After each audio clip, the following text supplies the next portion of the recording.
Hello everyone. ഇന്ന് നമ്മൾ നോക്കാൻ പോകുന്ന ടോപ്പിക് അക്കൗണ്ട് ഗ്രൂപ്പ്സ് ആണ്. 4 തരം അക്കൗണ്ട് ഗ്രൂപ്പുകളാണുള്ളത്. 1 അസറ്റ്, 2 എക്സ്പെൻസ്, 3 ലയബിലിറ്റി, 4 ഇൻകം. ഏതൊക്കെയാണ്? Asset, expense, liabilities and income. ഇങ്ങനെ 4 ടൈപ്പാണ് അക്കൗണ്ട് ഗ്രൂപ്പുകൾ ഉള്ളത്. ഇനി പിന്നെയും അതിന് സബ് ക്ലാസിഫിക്കേഷൻസ് വരുന്നുണ്ട്. അപ്പൊ ഏതൊക്കെ നോക്കാം. 1 അസറ്റ് ആണ്. അസറ്റില് അതിനെ 4ആയിട്ട് വീണ്ടും സബ് ക്ലാസിഫൈ ചെയ്തിട്ടുണ്ട്. അസറ്റില് ഫിക്സഡ് അസറ്റ് ഉണ്ട്, അതുപോലെ ഡെപ്പോസിറ്റ് ആൻഡ് അഡ്വാൻസ് അസറ്റ് ഉണ്ട്, അതുപോലെ കറന്റ് അസറ്റ് ഉണ്ട്, ലിക്വിഡ് അസറ്റ് ഉണ്ട്. അങ്ങനെ അസറ്റിനെ വീണ്ടും സബ് ഗ്രൂപ്പ് ആക്കി തിരിച്ചിട്ടുണ്ട്. ഏതൊക്കെയാണ് സബ് ഗ്രൂപ്പുകള്? Fixed asset, deposit and advance asset, current asset, liquid asset. Okay, ഇനി അതിൽ വരുന്ന ചില എക്സാമ്പിൾ നമുക്ക് നോക്കാം.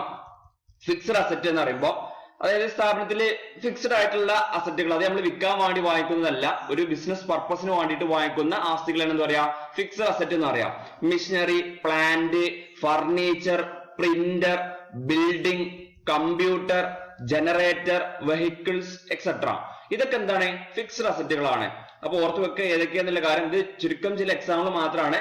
Missionary, plant, furniture, printer, building, അതുപോലെ കമ്പ്യൂട്ടർ, ജനറേറ്റർ, വെഹിക്കിൾസ്. ഇതൊക്കെ എന്താണ്?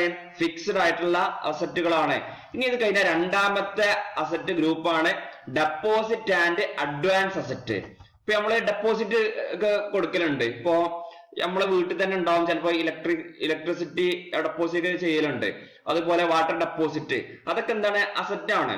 ഓക്കെ, അപ്പോ ഡെപ്പോസിറ്റ് ആൻഡ് അഡ്വാൻസ് അസറ്റ് ഏതൊക്കെ നോക്കാം. ഓഫീസ് ഡെപ്പോസിറ്റ്, അതുപോലെ electricity deposit, water deposit, telephone deposit, advance salary advance കൊടുക്കലൊക്കെ എന്താണ്? ഒരു അസറ്റ് ആണ്. ഡെപ്പോസിറ്റ് ആൻഡ് അഡ്വാൻസ് അസറ്റ് ആണ്.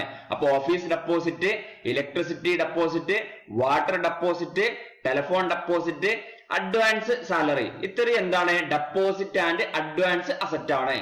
അടുത്തതാണ് കറന്റ് അസറ്റ്. കറന്റ് അസറ്റ് ഏതൊക്കെ നോക്കാം. Closing stock, sundry debtors. Okay, current asset വരുന്നത് ക്ലോസിംഗ് സ്റ്റോക്കും അതുപോലെ സൺട്രി ഡെപ്റ്റേഴ്സുമാണ്. ഇനി ലിക്വിഡ് അസറ്റ് ആണ് ലാസ്റ്റ് ക്ലാസിഫിക്കേഷൻ. ലിക്വിഡ് അസറ്റ് ഏതൊക്കെയാണ്? ക്യാഷ്, അതുപോലെ ബാങ്ക്. ഓക്കെ, ക്യാഷും ബാങ്കും ആണ് ലിക്വിഡ് അസറ്റ് വരുന്നത്. ഇനി ലയബിലിറ്റീസ് നോക്കാം. ലയബിലിറ്റീസ് ഇതുപോലെ 3ആയിട്ട് ക്ലാസിഫൈ ചെയ്തിട്ടുണ്ട്. ഒന്ന് ലോങ് ടേം ലയബിലിറ്റി, രണ്ടാമത്തെ ലോൺസ് ആൻഡ് അഡ്വാൻസ് ലയബിലിറ്റി, അതുപോലെ കറന്റ് ലയബിലിറ്റി. ഇങ്ങനെ 3 തരാണ് ലയബിലിറ്റിനെ ഗ്രൂപ്പാക്കി തിരിച്ചിട്ടുള്ളത്. ഒന്നാമതാണ് ലോങ് ടേം ലയബിലിറ്റി. അപ്പോ ദീർഘകാലത്തേക്കുള്ള ഒരു ബാധ്യത എന്ന് പറഞ്ഞു കഴിഞ്ഞാൽ തീർച്ചയായിട്ടും എന്താണ്? അത് ക്യാപിറ്റൽ ആണ്. അപ്പൊ ലോങ് ടേം ലയബിലിറ്റി ക്യാപിറ്റൽ ആണ്. അടുത്താണ് loans and advance liability. Loans അതുപോലെ അഡ്വാൻസ് ആയിട്ടുള്ള ബാധ്യതകളൊക്കെ ഉണ്ടാവും. അതായത് ലോണ്, അതുപോലെ ബാങ്ക് ഓവർ ഡ്രാഫ്റ്റ് അല്ലെ, BOD ബാങ്ക് ഓവർ ഡ്രാഫ്റ്റ്, അതുപോലെ ഫിനാൻസ് നമ്മൾ ഏതെങ്കിലും ഫിനാൻസുമായി ബന്ധപ്പെട്ട സ്ഥാപനത്തിന് എന്ത് ചെയ്യാണ്? കടം വാങ്ങിക്കുക, അല്ലെങ്കിൽ ക്യാഷ് എന്തെങ്കിലും പ്രോപ്പർട്ടി വെച്ചുകൊണ്ട് വാങ്ങിക്കുന്നത് എന്താണ്? അത് ലോൺസ് ആൻഡ് അഡ്വാൻസ് ലയബിലിറ്റീസ് ആണ്. അത് കഴിഞ്ഞാൽ അടുത്തതാണ് കറന്റ് ലയബിലിറ്റീസ്. കറന്റ് ലയബിലിറ്റീസ് ഏതൊക്കെ നോക്കാം. Sundry creditors, telephone charge payable, electricity charge payable, salary and allowance payable. ഇത്രയും എക്സാമ്പിൾ ഒക്കെ എന്താണ്? കറന്റ് അസറ്റ് ആണ്, കറന്റ് ലയബിലിറ്റി ആണ്. Sundry creditors, telephone charge payable, electricity charge payable, salary and allowance payable. ഇത്രയൊക്കെ എന്താണ്? Current liabilities ആണ്. ഇനി ഇത് കഴിഞ്ഞാൽ അടുത്ത ഗ്രൂപ്പ് ആയിരുന്നു എക്സ്പെൻസ്. അതില് എക്സ്പെൻസിനെ 2ആയിട്ട് ക്ലാസിഫൈ ചെയ്യാം. ഡയറക്റ്റ് എക്സ്പെൻസും അതുപോലെ ഇൻഡയറക്റ്റ് എക്സ്പെൻസും. ഇത് എന്താണ് ഡയറക്റ്റ് എക്സ്പെൻസും എന്താണ് ഇൻഡയറക്റ്റ് എക്സ്പെൻസ് എന്ന് പറഞ്ഞാല്? ഡയറക്റ്റ് എക്സ്പെൻസ് എന്ന് പറഞ്ഞാല് അത് എക്സ്പെൻസ് റിലേറ്റഡ് വിത്ത് പർച്ചേസുമായി ബന്ധപ്പെട്ടുള്ള ചിലവുകളാണ് എന്ത്? ഡയറക്റ്റ് എക്സ്പെൻസ് എന്ന് പറഞ്ഞു കഴിഞ്ഞാല്. ഓക്കെ, അപ്പോ നമ്മൾ സാധനങ്ങള് സ്റ്റോക്ക് ഒക്കെ വാങ്ങിക്കുമല്ലോ, അല്ലെങ്കിൽ ഗുഡ്സ് വാങ്ങിക്കുന്ന സമയത്ത് വരുന്ന ചെലവുകളുണ്ട്. അത്തരത്തിലുള്ള ചെലവ് ആണ് എന്ത്? Direct expense. അതായത് ഇപ്പൊ നമ്മൾ വിൽക്കാൻ വേണ്ടി വാങ്ങിക്കുന്ന ഐറ്റംസ് ആണ് പർച്ചേസ് എന്ന് പറഞ്ഞാല്. അപ്പൊ പർച്ചേസുമായി ബന്ധപ്പെട്ടുള്ള ചിലവുകളാണ് എന്ത് പറയാ? ഡയറക്റ്റ് എക്സ്പെൻസ് എന്ന് പറയാം. അതിന് എക്സാമ്പിൾ നോക്കാം. Freight charges, loading and unloading, carriage inward, transportation charge, packaging material, അതുപോലെ വേജസ്, പർച്ചേസ്. ഇത്രയും കാര്യങ്ങൾ എന്താണ്? ഡയറക്റ്റ് എക്സ്പെൻസ് ആണ്. ഓക്കെ, അപ്പൊ നമ്മളിത് തീർച്ചയായിട്ടും ഒരു എക്സാമ്പിൾ ഏതൊക്കെ ഗ്രൂപ്പിലാണ് വരുന്ന കാര്യം മനസ്സിലാക്കുന്നത് നിർബന്ധമാണ്. എങ്കിലാണ് നമുക്ക് ശരിയായ രീതിയിൽ ടാലി ചെയ്യാൻ പറ്റുള്ളൂ. അപ്പോ direct expense, freight charges, loading and unloading, carriage inward, transportation charge, packaging material, wages, purchase. ഇനി indirect expense, it related with office expenses.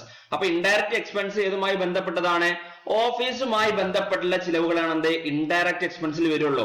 അപ്പൊ എന്തൊക്കെയാണ് നോക്കാം, ഏതൊക്കെ ചിലവുകൾ നോക്കാം. പ്രിന്റിംഗ് ആൻഡ് സ്റ്റേഷനറി, അതുപോലെ travelling expenses, office expenses, repairs and maintenance, staff welfare expense. സ്റ്റാഫുമായി ബന്ധപ്പെട്ടുള്ള ഒരുപാട് പ്രോഗ്രാമുകൾ പല സ്ഥാപനങ്ങളിൽ നടക്കും, അത്തരത്തിലുള്ള ചെലവുകള്. അതുപോലെ inauguration, postage and courier, sales promotion expense, അതായത് നമ്മളെ സെയിൽസ് എന്താണ് ബൂസ്റ്റ് ചെയ്യാൻ വേണ്ടിയിട്ട് വരുന്ന പല ചെലവുകള്. അപ്പൊ അത്തരത്തിലുള്ള വരുന്ന സെയിൽസ് പ്രൊമോഷൻ എക്സ്പെൻസുകൾ, അഡ്വർടൈസ്മെന്റ് എക്സ്പെൻസ് ഒക്കെ വരും. അതുപോലെ advertisement charges, salaries and allowances, telephone charges, electricity charges, water charges. അപ്പൊ ഇത്രയൊക്കെയാണ് എന്ത് നമ്മള് ഇൻഡയറക്റ്റ് ആയിട്ടുള്ള എക്സ്പെൻസുകൾ. ഓക്കെ, ഇനി ഇത് കഴിഞ്ഞാല് അവസാനത്തെ ഗ്രൂപ്പാണ് ഇൻകം. അപ്പൊ ഇൻകം ഇതുപോലെ എന്താണ് രണ്ട് സബ് ഗ്രൂപ്പ് ഉണ്ട്. ഒന്ന് ഡയറക്റ്റ് ഇൻകം, അതുപോലെ ഇൻഡയറക്റ്റ് ഇൻകം. അപ്പൊ ഡയറക്റ്റ് ഇൻകം എന്ന് പറയുമ്പോ സെയിൽസുമായി ബന്ധപ്പെട്ടുള്ള ഇൻകത്തെയാണ് എന്ന് പറയാം ഡയറക്റ്റ് ഇൻകം എന്ന് പറയാം. അതായത് നമ്മള് സാധനം വാങ്ങിച്ചു, ആ സാധനം വിൽക്കുമ്പോ നമ്മൾ ഗുഡ്സ് വാങ്ങിച്ചു, ആ ഗുഡ്സ് വിൽക്കുമ്പോൾ കിട്ടുന്ന വരവിനെയാണ് പറയാ ഡയറക്റ്റ് ഇൻകം എന്ന് പറയാൻ പറ്റുള്ളൂ. ഓക്കെ, അപ്പൊ അതിൽ വരുന്നത് എന്ന് പറഞ്ഞാല് സെയിൽസും അതുപോലെ കാരേജ് ഔട്ട്വേർഡ്, ഈ രണ്ട് കാര്യമാണ് പ്രധാനമായിട്ടും ഡയറക്റ്റ് ഇൻകത്തിൽ വരിക.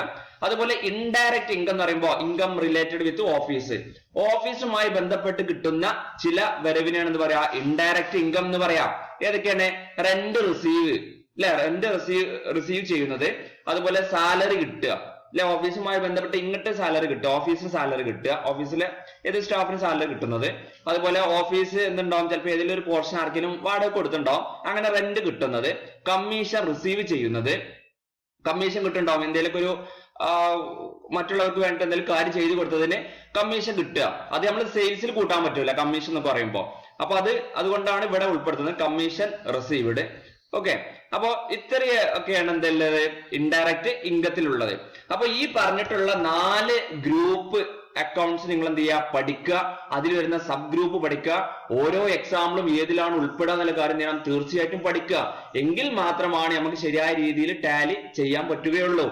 ഓക്കെ, അങ്ങനെ ശരിയായിട്ടുള്ള രീതിയിൽ നമ്മൾ അങ്ങോട്ടോട്ട് മാറ്റി ചെയ്യുമ്പോൾ ഇപ്പൊ ഡയറക്റ്റ് ഇൻകം കൊടുക്കുന്നിടത്ത് ഇൻഡയറക്റ്റ് ഇൻകം കൊടുത്തു കഴിഞ്ഞാലേ നമ്മൾ ട്രേഡിംഗ് അക്കൗണ്ട് റിസൾട്ടും അതുപോലെ പ്രോഫിറ്റ് ആൻഡ് ലോസ് അക്കൗണ്ട് റിസൾട്ടും എന്തായാലും മാറിപ്പോകും.